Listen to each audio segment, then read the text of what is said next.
आइए जानते हैं 14 साल के वनवास के दौरान कहाँ कहाँ रहे श्री राम।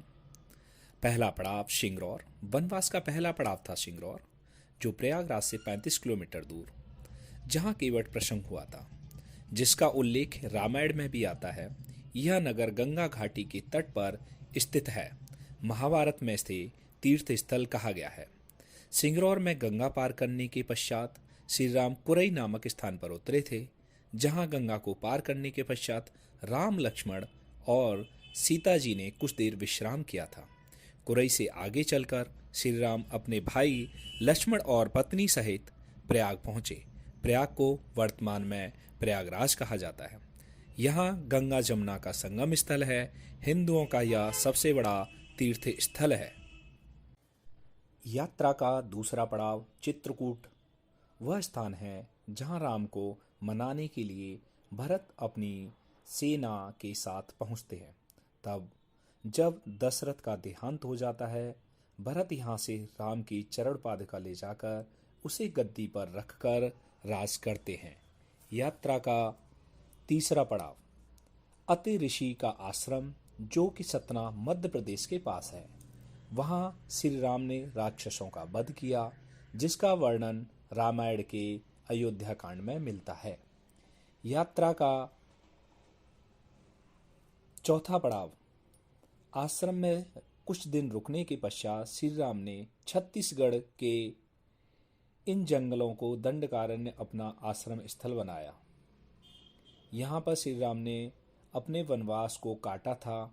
यहाँ के लगभग 10 वर्षों से अधिक समय तक रहे। यात्रा का पांचवा पड़ाव नासिक में गोदावरी के तट पर स्थित 5 वृक्षों का स्थान पंचवटी कहा जाता है। माना जाता है कि इन वृक्षों को श्री राम, सीता और लक्ष्मण ने अपने हाथों से लगाया था और यह लक्ष्मण ने शूर्पणखा की नाक काटी थी। यात्रा का छठा पड़ाव नासिक से 56 किलोमीटर दूर सर्वतीर्थ नामक स्थान था। यह वही स्थान है जहां सीता माँ का हरण हुआ और यहीं प्रभु राम ने जटायु का अंतिम संस्कार किया था। इसी तीर्थ स्थल पर लक्ष्मण रेखा भी खींची गई थी। यात्रा का 7वां पड़ाव सर्वतीर्थ, जहां जटायु का वध हुआ था। वह स्थान सीता की खोज का प्रथम स्थान था। उसके बाद वे तुंगभद्रा एवं कावेरी नदी क्षेत्रों के अनेकों स्थलों पर सीता की खोज करने में गए। यात्रा का 8वां पड़ाव सीता की खोज में जटायु और कम्बंद से मिलने के पश्चात राम ऋषिमुख पर्वत पहुंचे। रास्ते में ये वो पंपा नदी के पास केरल, जो सबरी आश्रम, पहुंचे और यहीं उन्होंने सबरी के झूठे बेर खाए। यात्रा का 9वां पड़ाव मलय पर्वत और चंदन वनों को पार करते हुए वे ऋषिमुख पर्वत की ओर बढ़े। यहाँ उन्होंने हनुमान और सुग्रीव से भेंट की, सीता के आभूषणों को देखा और श्री राम ने बाली का वध किया। यात्रा का 10वां पड़ाव श्री राम ने पहले अपनी सेना को कोड़ीकरई में एकत्रित किया।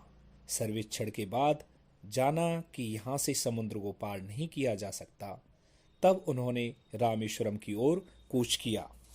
यात्रा का 11वां पड़ाव महाकाव्य रामायण के अनुसार भगवान श्री राम ने लंका पर चढ़ाई करने के पहले यहाँ भगवान शिव की पूजा की थी। रामेश्वरम का शिवलिंग श्री राम द्वारा स्थापित शिवलिंग है। यात्रा का 12वां पड़ाव श्री राम ने वह स्थान ढूंढ निकाला जहां से आसानी से श्रीलंका पहुंचा जा सकता है। उन्होंने नल नील की मदद से सेतु का निर्माण कार्य आरंभ किया। धनुषकोडी ही भारत और श्रीलंका के बीच एकमात्र स्थलीय सीमा है। यात्रा का 13वां पड़ाव श्रीलंका के मध्य में रावण का महल था। नोवार एलिया की पहाड़ियों से मध्य लंका की ऊंची पहाड़ियों के बीचों बीच सुरंगों तथा गुफाओं के भंवर जाल में मिलते हैं। यहाँ से होकर राम गुजरे थे।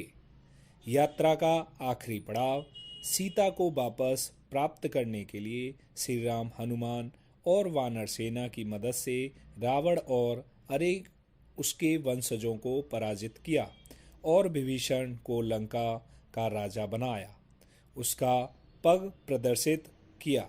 जय श्री राम।